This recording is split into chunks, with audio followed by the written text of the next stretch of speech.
Dr. Gary Burgess is a husband, a father, a politician, and an educator who wants to add South Carolina State Superintendent of Education to his resume.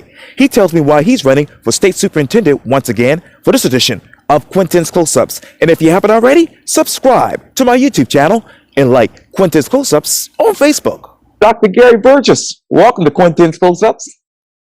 Thank you for having me this morning. I appreciate it. You're very welcome.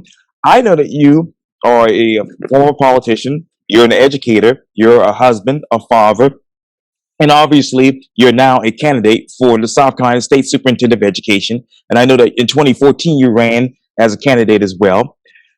Tell me why Dr. Gary Burgess, why State Superintendent of Education again? I think, Quintin, more so than the last time I ran, this is really about democracy.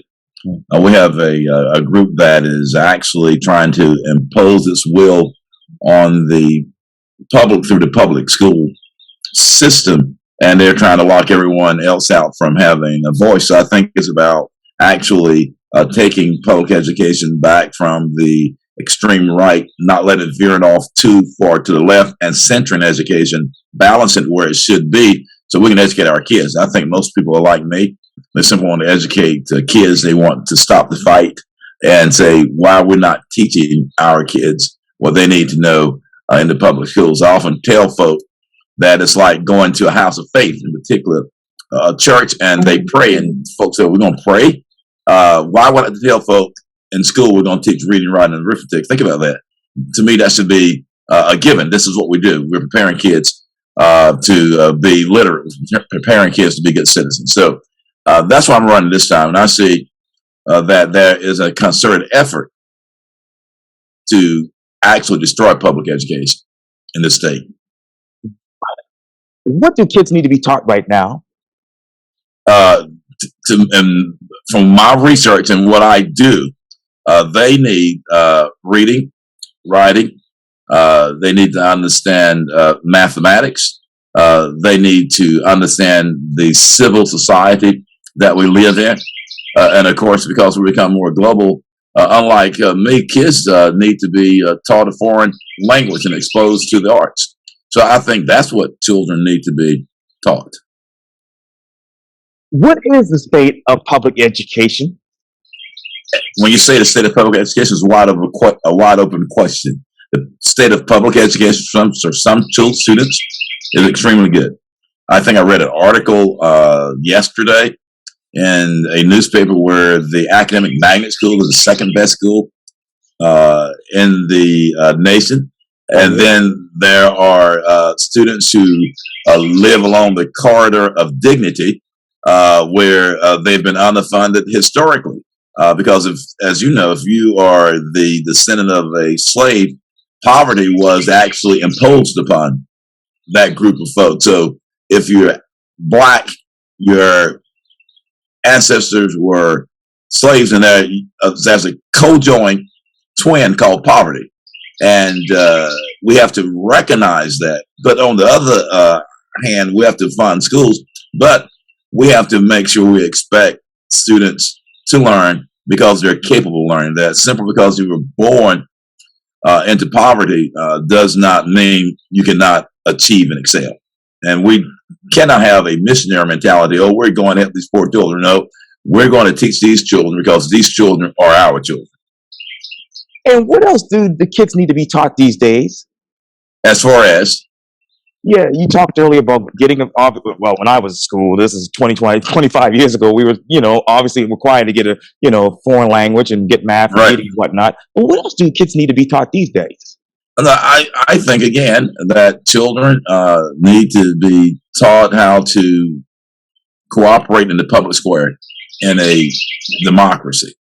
I think Benjamin Franklin said when he was asked a question, what do we have here? Said a republic, if you can keep it. So it's imperative that we teach children how to behave in a civil society where there's more than one person. There's a heterogeneous group of folk coming together in the public square.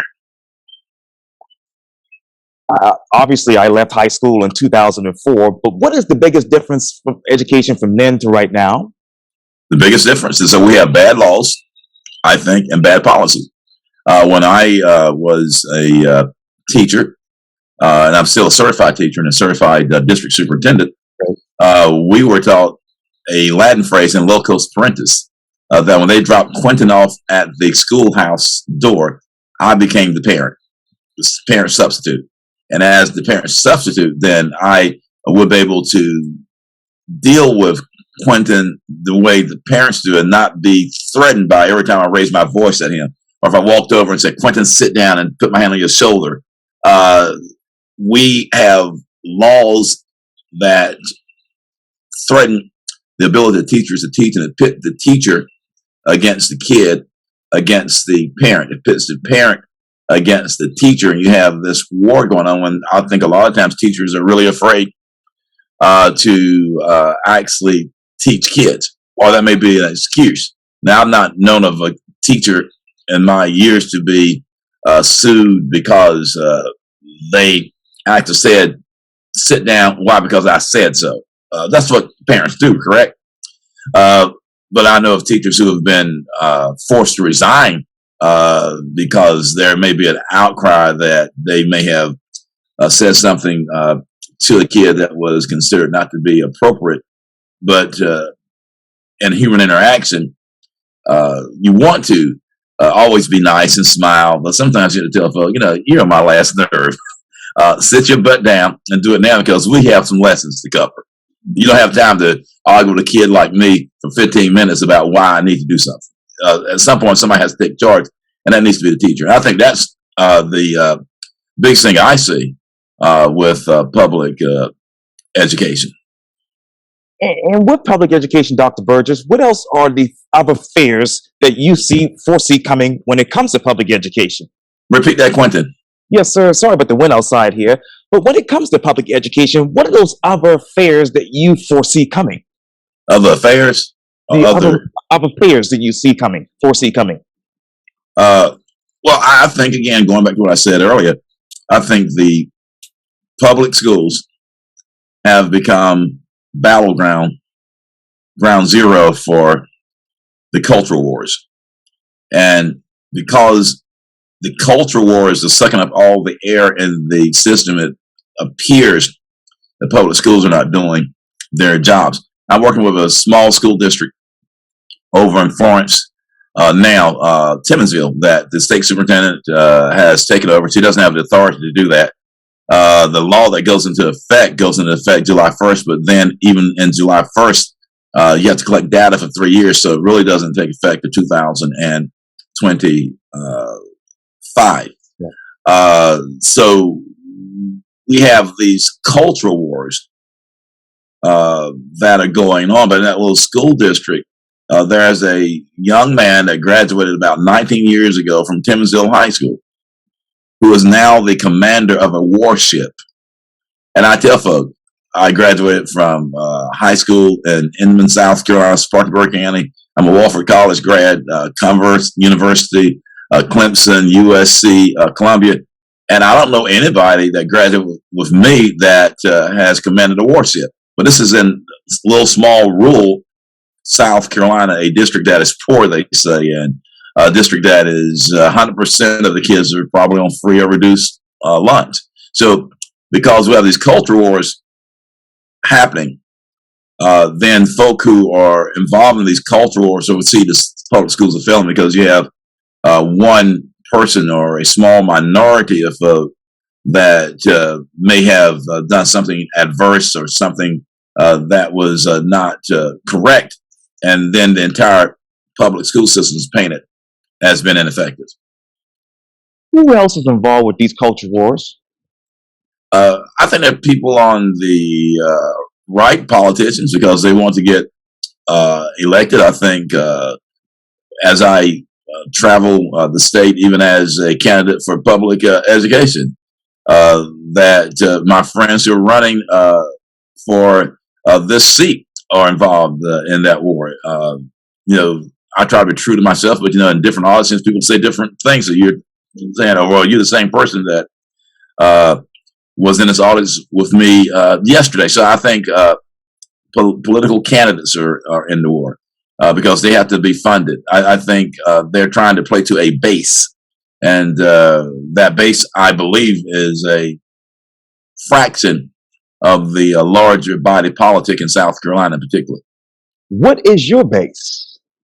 My base, I believe, is children of South Carolina. Here's what I say, Quintin, and folks just look at me when I say this. And part of my stump speech is I stand on the ancestors, the shoulders of my ancestors, and aspirations of becoming state superintendent. And when you look at me, folk make an assumption, but I have African ancestors, European ancestors, Asian ancestors, Hispanic ancestors, as well as Native American ancestors in my blood and in my body. So my base, I hope, are moderates in South Carolina, be they Democrats or Republicans, who want to educate children and not be involved in the cultural war. Just let us educate the kids. Let's relax. Let's stop the fighting. My son is a musician.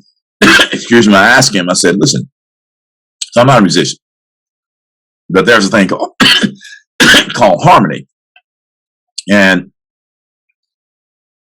harmony, of course, is, I guess, the balance between tension and no tension, or less tension. So it's balanced. And then he tells me, well, yes, that's good. However, if you're going to play a symphony or any piece of music, in order for it to be interesting, you have to create some tension. Or you go back to harmony, or that may be a lack of tension, but it makes it interesting and the music goes forward. And I think the same thing is true with politics and public education. Yeah, we want balance, but there's times where we have to create some tension. And there's some times when we have to say, well, that's just too much tension. Let's move back to a position of harmony. And I think that's what we have to do with public education. This is a really basic question, Dr. Burgess, but why is politics involved with public education? It ought not be, but we spend money, and money is political. I took this class when I was a student at Wofford called "The Gospel According to the Peanuts," and I'm not sure if you're familiar with that. I'm a little older than you, but it said, there was not a problem in the Garden of Eden if we believe in the Garden of Eden, because everything was there that folk needed. But once the fall occurred, lack occurred also. So because there is lack, then we are fighting about who gets what, when, and where. And you know this, when you're educated, then you threaten folk who are in the status quo. They say let's educate all the children, but once you're educated, then you start asking some basic questions and making some basic demands, and you have the intellectual ability to say, well, why is this law written like this and that law written like this? And then you come to understand that in life in general, physical life, earth life, the only life I've lived I'm aware of, is that it's normally about money, power, and land. And the public education system gets caught up in that fight. And that's why it's about politics. I was at a meeting yesterday and they were talking about the budget for public education and how that budget is going to be distributed. So our priorities are actually how we spend our money. What are we actually doing with our money? So I think that's why politics is involved. And politics ought to be involved, but it ought to be involved to bring us back to harmony. The left and the right has to come together to bring us back to a place where we need to be, because we can veer off too far either way. What is the status quo in public education? And again, I apologize. I didn't understand that question. Yes, sir. Can you hear me here? I can, yeah. Yes, sir. What is the status quo when it comes to public education? I think the status quo when it comes to public education, if you look at how students are measured, they're always measured against, quote unquote, the middle class. That we want to make sure that these students have what other students have in our public school system. So if it doesn't look a certain way, then we make a bad assumption. And here's an assumption: since you're in Charleston, several years ago they closed Lincoln High School, sent the kids over to Wando. I was asked by a friend to look at that particular situation. What I found was this. I think it was 4 out of 5 measures. The students at Lincoln were doing better than the students at Wando. Now, that's what the people said. That's what I concluded. However, I need to label the kids at Wando and the kids at Lincoln, because it was said that the students, when they left Lincoln, would have greater opportunity to do better over at Wando. But they were looking at an aggregate, all the students together. The students I'm talking about, the black students at Lincoln, were doing better than the black students at Wando.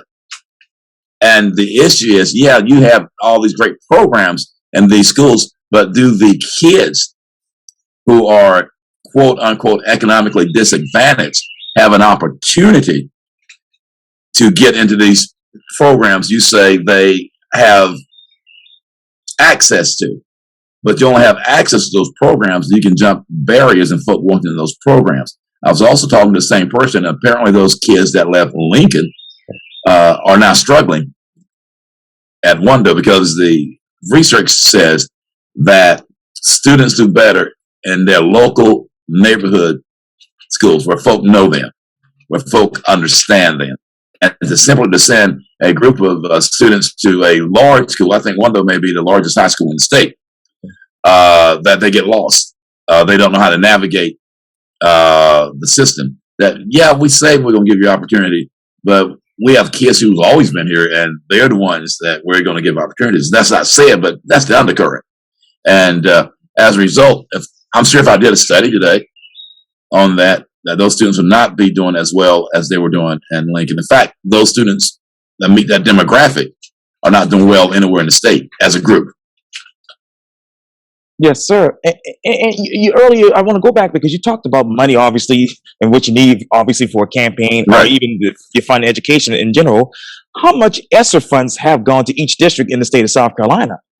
I don't know, but and that's a great question. There, I think someone said, and again, I haven't researched this. There's like 500. I think it's $500 million that's still maybe sitting in the Department of Education that has not been dispersed. I know in the little district I'm working in, that district received between $4 to $6 million. And the money, because they're trying to absorb that district into a larger affluent district, Florence 1, has not been used. And surprise, surprise, surprise, if that district is absorbed, that money becomes Florence 1's money. And then those kids in that school got that money based upon their poverty index.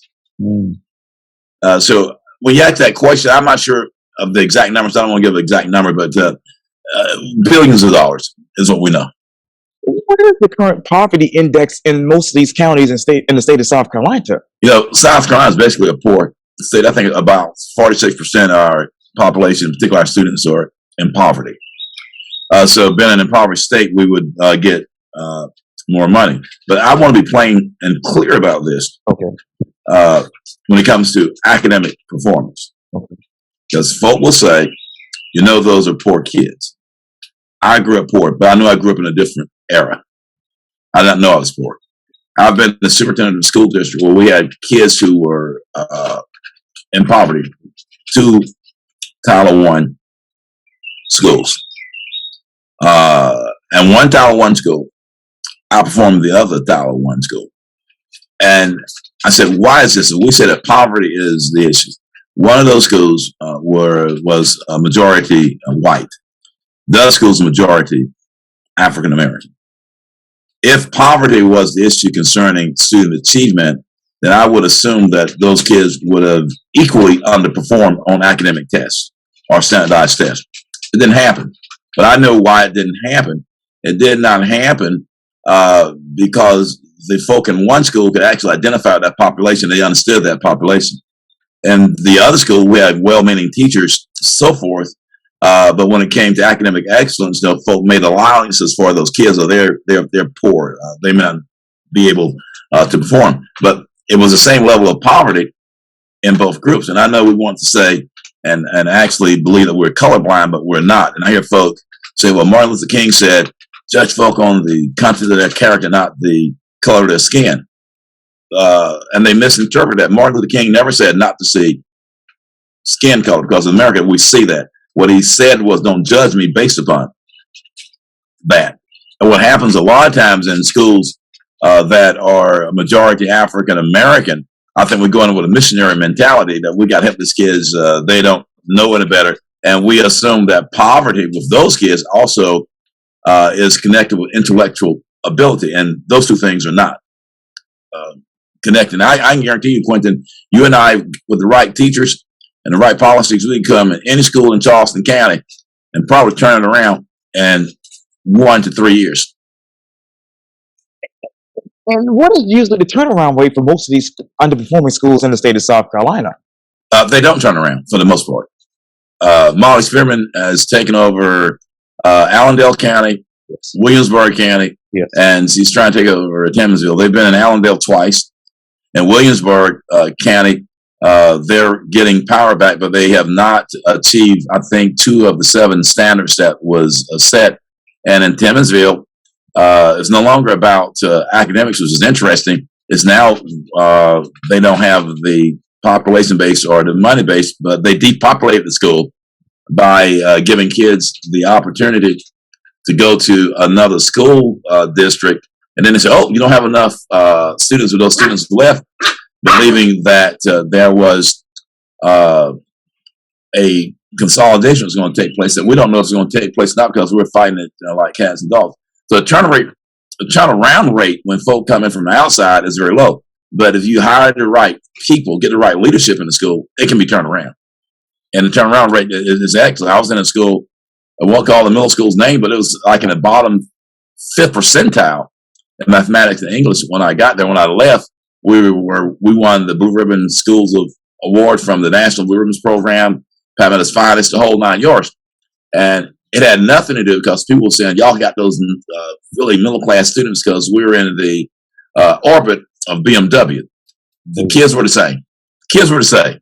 What happened is that when I went there, I started to listen to teachers. Teachers had great ideas, but when they were trying to implement their ideas, administration put their foot on their neck, and they needed to have a culture where they could be innovative, where they could use their entrepreneurial skills as teachers do what needed to be done. And that school was turned around in probably 2 years.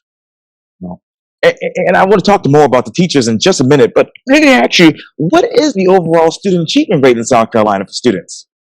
Listen, I'm not going to even venture to say, because with COVID, with the accountability system was suspended, and folks don't know this, for 2 or 3 years.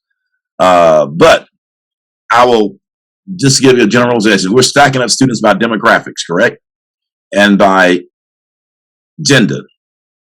Black males at the bottom, followed by black females, Hispanic females, Hispanic males, white males, white females, and Asian students are probably doing better than most of the students. Native American students, where they exist, are not doing well at all. But that's based upon standardized testing. And standardized testing, of course, is to standardize everybody. And we're not standard.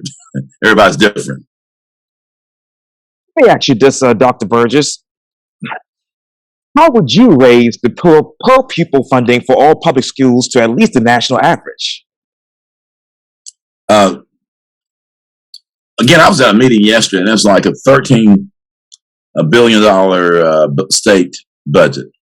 And in that budget, about 41 to 42% of that budget goes to public education. So between $5 to $6 billion. Per pupil funding is amorphous. It's a real thing, but it depends upon your averages and where money is coming from. I would say that we need to get more money into the classroom. I say into the classroom to make sure that we're paying teachers, because if you have kids in poverty, when they leave school, they're going back into homes of poverty, correct? So you're not changing the kids' socioeconomic status, or something has to happen different with the students. When it comes to teacher pay, I think we're at the number 33 now. If I am accurate from what I heard yesterday from the governor's education person, Mississippi may have a higher average teacher pay than South Carolina. Think about that. I think, as I said, and as I do on the campaign trail, that I will not even ask for a increase for public education until there is a financial forensic audit done to see where this money is going. So I just personally believe we have the money to do what we have to do, but it's been directed in so many other different areas that it's not being impactful in the classroom. So I think first I need personally to study, where is this money? Where are these pots of money? How this money has been spent? And what are the parameters for schools to get this money? And how do we make sure that the money we spent on programs and teachers that will actually impact student achievement? Because we're not doing, quote unquote, good by student achievement, then there's no need for schools to exist, whatever we consider to be student achievement. If student achievement is only measured by standardized test scores, then how do we go about making sure that kids do well on standardized tests? If I may tell a personal story, Quintin. Yes, sir. When I was accepted to Wofford College, I was a very poor standardized test-taking person. I decided in my junior year I wanted to go into education. I was the only African-American student in the education department at Wofford. It had a small department anyway, because it's not a education producing school as far as teachers are concerned. So I was given every opportunity to become a great academic student, went to writing labs, so forth, and just did a great job as far as becoming an academician. So when I get into the education program, I noticed that we're taking standardized type of tests, this, that, and the other. And when I went to take the NTE, at that time it was the National Teaching Exam. Today it's called the Praxis. And what I did not know, because I'm from a working class background, I didn't care about stats. I did not know that 100% of the black students in the program at Wofford for teacher education would either fail that test or pass that test, because I'm 100%. That same year, the NAACP was suing the National Teaching Service for the test being culturally biased. Because I could not travel like my more wealthy friends at Wofford to other places in the world, I took a Black History program class, really doing the interim at Wofford. Long story short, so I go to take the test. All the eyes of the college were on me. I didn't know that. So I come back and I talked to my professor. He said, "Gary, how do you think you did on the test?" I said, "Dr. Prince, I think I did well." Then he said some choice words to me, basically saying, well, I knew how that test was structured. I knew basically how the questions would be on that test, and there would be no essay questions on that test. I'm trying to get you ready to pass a test. And when my scores came back, I scored in the 95th percentile on that test. Only 5% of the people who took that test nationally did better than I did. So my point about standardized testing is that any student can pass a standardized test if the teachers are allowed to teach the kids and to align the curriculum to the test and to make sure that kids can do what they need to do. But what we do, we tell the teachers, you can't do that. You need to teach them everything. But if everything's not going to be on the test, and if you're going to judge the kid by the test, then to me, that's unethical. If you're going to say, Gary wants you to be a teacher, but there's a test that keeps me from being a teacher that I can't pass, then I think it's incumbent upon the system to make sure I'm exposed to the pedagogy that will allow me to pass that test. I guess what I'm saying, to make a long story short, that these kids who are failing tests, standardized tests, will do much better on those tests if we understood those students' background, how the test is structured, and devise pedagogy to make sure if that's the way we're going to measure schools. Okay, speaking of standardized tests, what percentage of students is making at least 1 year's growth on the NWEA MAP reading and math in the state of South Carolina? Are they? Is your question? Yeah, what percentage of students is making at least 1 year's growth on the NWEA MAP reading and math? I haven't looked at that, but I would say 1 year's growth on that, probably less than 10%, 20% on that test. Now, what percentage of student scores meets or exceeds on the Subcon College and Career Ready Assessment, ELA, or math? It's going to what students you're talking about. We're talking about African American students. It's around 20 to 30%. In other words, and in some cases, maybe 10%. That if you have 100 kids, then you can throw 90 kids away because they have not done well in mathematics, they have not done well in science, and many times, oftentimes, they have not done well when it comes to English language arts. But overall, I think overall it's probably between 40 to 50% of kids when you aggregate all the data.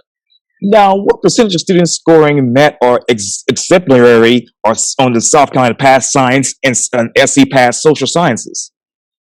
I've not looked at that data recently, but I think it's probably between 5 to 10%. What percentage of students meet the college and career readiness benchmarks on the ACT and the SAT or the ACA Placer or the ASVAB? Now, that's a lot of acronyms there. I didn't make this up, sorry. Quintin, again, the ACT? Yeah, The the SAT? and the ACA Placer. Right. Those percentages are rather low because, again, we allow all students to take those tests. And on the ACT, again, it's probably about 10% or less when it comes to all students. It comes to African American students. It's extremely low. And again, in the average range, probably between 40 to 50% when you look at the minimum scores of that nature. Now, what percentage of students, Dr. Burgess, actually graduate on time? On time graduation Yes, sir. cohorts, according to, again, talking about statewide. Yes, sir. Statewide. Uh, Statewide, and I don't have that number in front of me as you do, but it's probably between 80 to 90%. It's according to how you measure it. It's on-time graduation. It's 4 year. You come in ninth grade and you leave. Right. Then it's between 80 to 90% statewide. Now, how much do we actually spend on standardized tests? I have no idea as to the amount of money we spend on standardized tests. We test a heck of a lot in South Carolina. We do more tests than anything. I've not looked at the actual number for how much money we spend. Now, I know we do have a 10-point grading scale here in the state of South Carolina. How many more students would actually qualify, say, for the lottery scholarships? As far as the scale, Yes, sir. or Yes, sir. The grading scale is 10%. right, I haven't gotten over the grading scale yet. I had a great nephew who was on that grading scale, and he came home and told me he had made a certain grade, and we jumped on him. I said, "But Uncle Gary, that is passing." I thought, "Wow, that's good." I knew it was passing, but it just hit me when he came to the house to talk. That there, you may see about a 10% increase in the number of kids that would qualify for that for those monies. Now, I know the federal law requires a standardized test, but doesn't require any portion to be used for a student's grade. Let me ask you, Dr. Burgess, why does the state use 20% of the test against a student's GPA? You're saying the end of course test, correct? Right, yes, sir. Standardized tests. And why did they do that? Or Yeah, why does the state use 20% of the test against a student's GPA, meaning the standardized tests? right, they want to ensure, to the degree possible, that teachers have taught what the state says is necessary for a kid to be proficient. Let's say in the EOC and of course test for U.S. history. They want to make sure that the kid knows it. However, as you're saying, if it's 20%, the kid is doing very well in the class, they'll still pass the class for that year, the course for that year. But it's about accountability as far as the state is concerned. Hmm. Do you think the Department of Education should take over charter school approval and monitor achievement rather than have other agencies like the State Charter School District and institutions of higher learning? I think that charter schools, because they're public schools, should be held to the same accountability standards as regular traditional schools, period. Now, the South Carolina Oversight Committee, as you know, was initially set up for a year to implement the No Child Left Behind and actually has higher authority over standards than the Department of Education. Do you believe the committee should be repealed? Or should be done away with? I think it should have never been established. It was established at the time, again, because of politics. At that time, I think Inez Tannenbaum may have been the superintendent of education. Right. And she was a lone Republican, lone Democrat, rather, in the constitutional offices. And like it's happening now is that these Democrats need somebody to supervise them. That's the only reason the EEOC was established in the first place. It should have never been established. Now, so the answer, I guess, is yes. And now, under South Carolina law, Dr. Burgess, we are supposed to have a seamless aligned transition from secondary to higher education, as you know. But to graduate from high school, you have to have at least 24 credits, as everyone knows. But higher education only requires 19 credits. How is this lawful? I would pull out my Constitution, but I don't have my jacket on. It's lawful, but it's probably unconstitutional. A lot of things can be legal, but don't meet the requirement of the Constitution. So, again, we have to look at what is going on in our education system to make sure it makes sense. If colleges are requiring one set of standards, and our job is to make sure that kids are ready for college or the workforce, then what we do in public ed and the secondary system should be congruent with what happens in our schools, with what happens in college, and it's not congruent. So that needs to be looked at. But again, it has to do with politics. Why are we requiring 24? Why are we doing this? It's a conundrum, but it's a political conundrum, because we believe that our kids don't know civics. And that's a good example, for instance. Well, they don't know it, then we have to teach them. Going back to my experience in college and passing the NTE, the same year I took the NTE had put Black history on that test. And had I not taken the Black history test at a class at Wofford, I would have failed that portion of the NTE. You can't assume I know something because I look a certain way. So if kids, simply because they're born in America, does not mean that they understand our civic society and what needs to be done here. So politics again. Now, Dr. Burgess, did you know that the University of South Carolina will accept applicants for admission with 19 credits and no high school diploma, as that is the law, actually? In fact, I was talking to a person from your area of the neck of the woods, and we were talking about that. Yes. Isn't that interesting? How many people know that, Quintin? Oh, I do. And again, it's about achievement rather than, there are a certain amount of credits that folk need, but it's about competency. Do I really have to sit in a seat for a full year if I already know the subject matter? Or am I simply just fulfilling a requirement of the law that may not help me academically or become a person that will be more educated because I sit in a class? So, we believe that you have to do a certain thing a certain way in order to get a certain outcome. Oftentimes, there are many ways to do a thing to get the outcome that we want. Now, how much money, Dr. Burgess, do you think we could actually save if we were to, say, align credits under the law? Wow, we could probably save, and I hazard to guess, Quintin, hundreds of millions of dollars if we align the secondary education with what it requires to enter higher education. Then we could perhaps pay those teachers that remain at the above the Southeast average. But again, I haven't looked at that and analyzed that. Yes, sir. Let me ask you this. How would you actually encourage raising the pay for public school teachers to at least the national average and reinstating masters and other relevant advanced degrees paid? Again, I believe with a $12 billion, let's just say, state money budget for South Carolina, you're spending almost half of that money on public education, and most of that money goes to teachers' salaries. And when I say teacher salaries, we're talking about classroom aides, the live librarians, the whole 9 yards. So when we say teachers, we're not really just talking about somebody in a classroom.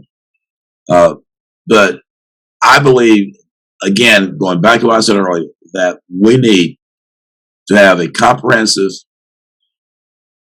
financial audit to see what is going on, how that money has been spent, and then redirect that money after the audit through legislation to make sure it's impacting teachers' pay. I simply do not believe, and I could be wrong, that there's not enough money to raise the teachers' pay to the Southeastern average or above. The other thing that I know has to happen, teachers are leaving the profession not simply because of pay. Pay may be an issue, but we've created a toxic environment for teachers. And teachers are leaving because they don't feel appreciated. They're under attack in the classroom. When I say under attack in the classroom, not by the students, but because we have put in place, or there appears to be in place, laws, legislation that won't allow them to teach and be creative. We're trying to standardize even the teaching process. So I think we have to get rid of that toxic environment, and we can raise the pay. That will help. We can get $50,000 a year. That would help, but I don't know of many people that will work in a toxic environment. They'll find something else to do. Now, how would you say, for instance, support additional pay for teachers who actually achieve nationally recognized certifications, and pay for teachers who take on additional duties such as you know, coaching and tutoring after school? Well, we've done that in school districts that I've been in, and a school district that I led. We give supplements to folk who do extracurricular activities such as sports, band directors, and so forth. The folk who became nationally teacher certified received additional monies for their training. And the assumption is that if you have additional training, that you bring a different effect into the classroom because you've been trained. And I guess the rub then became, even within the teaching profession, simply because my peers are nationally board certified does not mean their test scores are going up. So there was this empirical battle about if this teacher is nationally board certified and it's not having an impact on test scores, why are we paying these people? So again, it goes back to a political question. Are we paying these teachers who are additionally certified as board certified people who are getting their master's and a doctorate? Are we paying them simply because they have a master's and a doctorate? Are we paying them because they are having a direct impact on student achievement? And as you know, we measure student achievement by test scores. Right. And so the argument is, well, not necessarily. Simply because this is Dr. Burgess does not mean he's going to be a great teacher that can raise teachers' test scores. Now, I may be doing everything else for kids, keeping them in school, inspiring them themselves to become better educated, but it does not mean that necessarily the test scores are going to improve. So there has to be a understanding that if a person is better educated, does that mean the quality of teaching is better in that classroom? It's one thing. Are we saying that a master's degree or doctorate degree or nationally board certified should then produce better test scores, which is a whole different thing? There's not a causal relationship between the two. There may be a relationship. You do this, this may happen, but there's not a direct line between the two. That you do this and this will happen. And until we in the public or those who articulate policy are able to say, no, we want our teachers to be nationally board certified. We want them to be certified, gifted, and talented so they can bring that pedagogy into the classroom because it'll benefit all students. If that is our aim, then we have no issue. But if the goal is to raise test scores, we still have an issue. Now, how many teachers in South Carolina are nationally certified? I do not know how many was. And in my district, when we started that, we probably had between 10 to 15% of our teachers that became nationally board certified. And because we paid them, I forget the supplement that we paid them, more folk were getting nationally board certified. Yeah.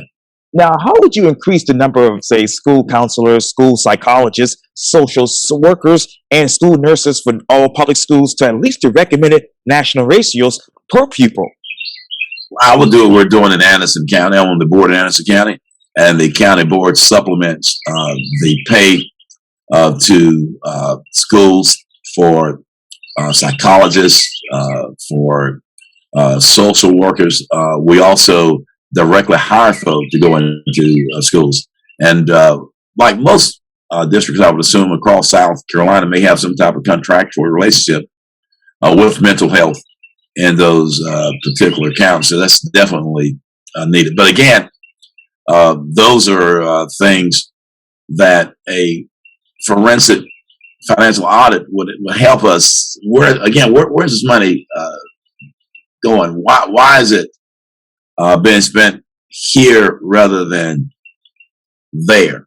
And who's benefiting from it? And there's so much money afloat in South Carolina in public education that I don't know. That's why, again, I keep saying I would ask for a forensic financial audit to see how this money is being spent. We have a situation where superintendent, I guess, retired in one of our counties, and the state superintendent of ed said they would carve out a job for her at the Department of Education. How does that work? How do you carve out a job and pay folk if you have a budget that is set and you're sending all your money, quote unquote, to the schools you're doing what's best for the kids? How do you carve out a job that was not originally there? And it's that type of stuff. So if that makes sense what I'm saying. So how do you get a finger on how money's been spent when money at that magnitude, you have billions of dollars. That's different than me having $10. I know $10 is what I need to keep up with that. But we have billions of dollars. Yeah. This is another basic question right here, but how transparent and how ethical has the Department of Education in Colombia been? Not very. And my dealings with them personally, with my work in Timminsville, here's a basic question we've asked. When the current superintendent of education came to Timminsville on March 17th, she brought a massive security detail with her. We were just shocked. We thought Joe Biden was coming to the school. There were undercover agents from SLED, from the Florence County Sheriff's Department, from the Timminsville Department. They swarmed the building. Then we learned later that there were police officers, may just be a rumor, that were stationed throughout that small town. So the question was, because we'd asked for a resource officer, that school hadn't had a resource officer until March 19th or 20th, there was no money. So when these people came to protect the current superintendent of education, it was so embarrassing that by the Monday afterward, we had a resource officer at the school. So my question was for Freedom of Information Act request, right, what was the cost for the security detail? I was told I had to go to the various agents to get that information, but I know that the department has that information. I was also asked the school, because the school is under direction of the department, about transportation, because we're discussing transportation of kids from one location to another next school year. What are the routes, numbers of buses that's been late? We ask about the information for schools been impacted by COVID. How many times the classrooms have been shut down, grade levels, different parts of the building. And we were told, the school board is told, that information might be forthcoming, but they have to pay for it. So the department has not really been transparent with us. And as a result, I would assume they've not been very transparent with the larger public in South Carolina as well. And I interviewed Molly Spearman for Quintin's Close-Ups last year up in Colombia, and I hope to get her back on Quintin's Close-Ups before she leaves office to ask those same questions that you just asked. Let me ask you this, and I hate to ask this question. Hey, ask it. How many students in South Carolina have actually died from COVID? Again, Quintin, I've not looked at that number, but one student is too many to have died from it. And I know you talked earlier about this resource officer in Timminsville. How many, obviously, school resource officers do we have in the state of South Carolina? It's required that all schools in the state should have a resource officer in their schools. And some schools have more than one officer. Some districts have officers that they share resource officers with, if the small elementary schools and the budget will not allow. Those schools will, districts will combine the workforce to make sure that those schools are covered with resource officers. And a lot of schools, of course, are within city municipalities, and the local police serve those schools as well. But in 2021, how many were there? I don't know the number, Quintin. Let me ask you this. What is the current budget for the Department of Education?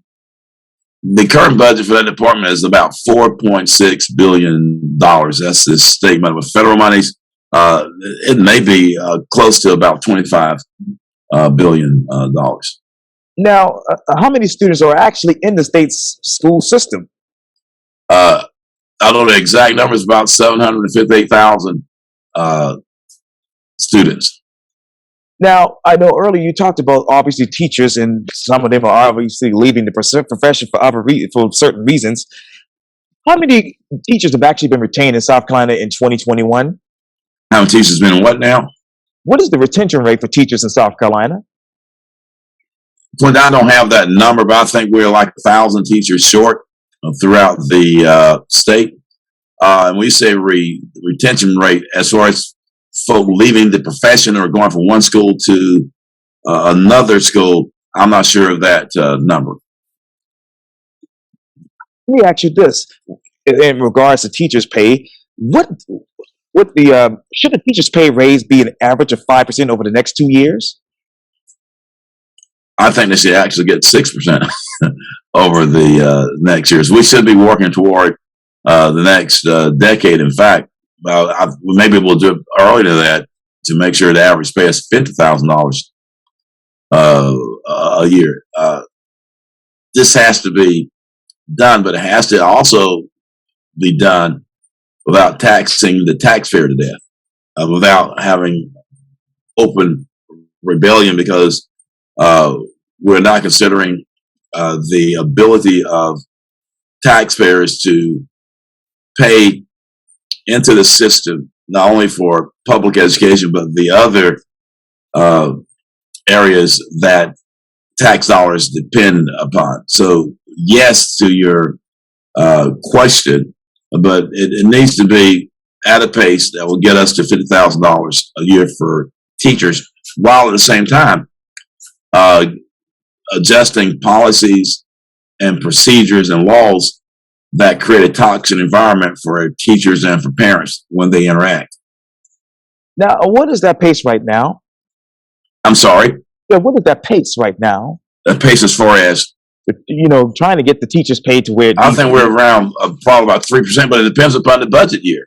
It depends upon how much money is in the budget. So when you say, you're going to do this rather than that. It actually depends upon how the revenue flows in and the ways and means to do that. I know when I was a principal of a school and we were told we had to do a thing, and my thing is raise some money to do it. They said, we got to do it because the law says you have to do it. I said, so if the law says that I'm dead, and if the law says I need to live but I'm dead, I can't comply with the law. So if there's no money to do what the law says do, that's incumbent upon the state to give us the money to actually implement the law they said we need to implement. But it's a funny conundrum when you get unfunded mandates, and the district have to fund those mandates, but the district doesn't have that money. How do you go about funding? Yes, sir. And speaking of funding, in what the way, mandate? Yes, sir. And speaking of money, in what way would you support full public funding for pre-K for all eligible children in South Carolina? Again, either we tax more or we see where the money is being used. Going back to your very astute question about the number of credits needed to get into college, right? Where is the money most impactful? By keeping kids in school an extra year?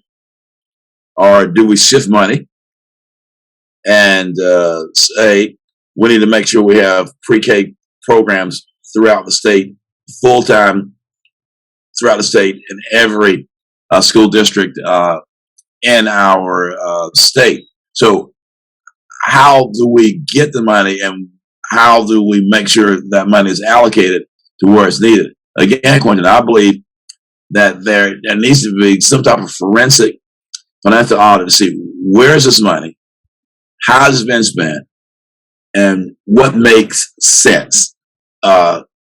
Is early childhood education our best investment?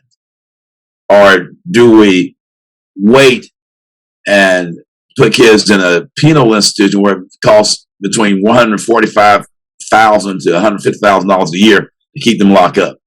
So where do we spend the money? Do we spend it on this, on the tail end, or do we spend the money on the front end to make sure that kids are well educated and that they are reading at grade level or above grade level by the time they exit third grade? How many of those students are actually reading at grade level right now in South Carolina? Again, it's going to, if you disaggregate the data, look at the data in general. If we aggregate it, it's probably between 40 to 50%. But you look at the different groups within that, we're probably at 10 to 30% of kids who are not reading at our own grade level by the time they leave third grade. And you know, Dr. Burgess, I was thinking about this throughout the entire interview. I know you talk about obviously trying to find a, if you get elected, you want to basically have a forensic audit of where the money's going. Let me go back to those Essa funds. As you know, you were once an assistant superintendent in the school district here in South Carolina. If these Essa funds are supposed to help most of these schools, why do you think there are no school proposals? We said to help, no school proposals for what? Educating kids or building buildings or upgrading football fields?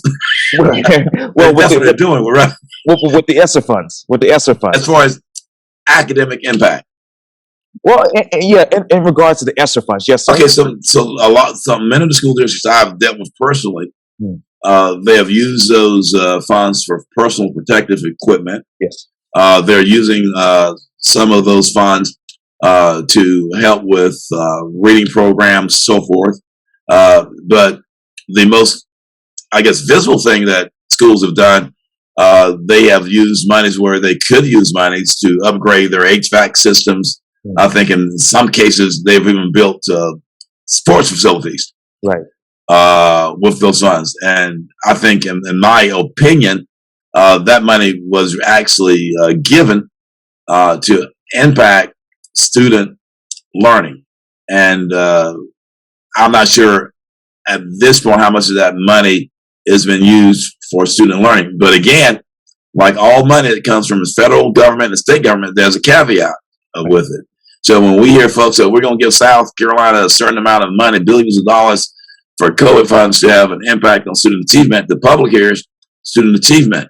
But then you look at the regs, you can use it for this, you can use it for that, you can use it for the other. And student achievement, yes, it may be used for that, but it may not directly impact student achievement because, I do believe, and I do know this, that kids who are involved in extracurricular activities normally do better in school. I mean, that's just bottom line. So the justification is we need to upgrade the facilities so we can have more kids participate. But it's also a visible thing that districts can point to is that look at our great facilities. Now, whether or not all kids have access to those facilities is a whole different ball game, and they're doing well in school. So I think there has to be a greater direct connection between student achievement and how ESSER funds are being spent. Speaking of student learning, Dr. Burgess, let me ask you this. As you know, the big topic right now in and around the world and in the school system and in education is about critical race theory. What is one example of critical race theory taught in South Carolina schools? I don't have a example, and I'm gonna say this just to be perfectly upfront. I've not used that acronym, or I've never used that terminology because once you use it, it reifies or becomes something real in people's mind. I've been in the school system now for over 30 years, and we've never taught it. Period.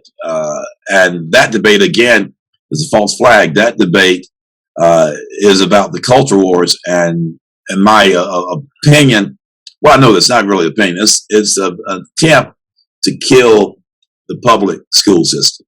It's an attempt to say we don't want this taught, even though it's not being taught.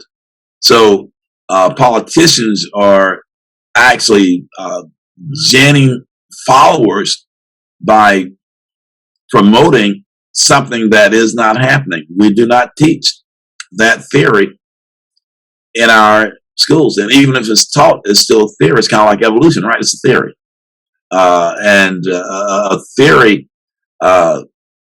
Perhaps it occurred this way, or perhaps it didn't occur that way. We just want you to understand, as an educated person, the various theories about how man got here.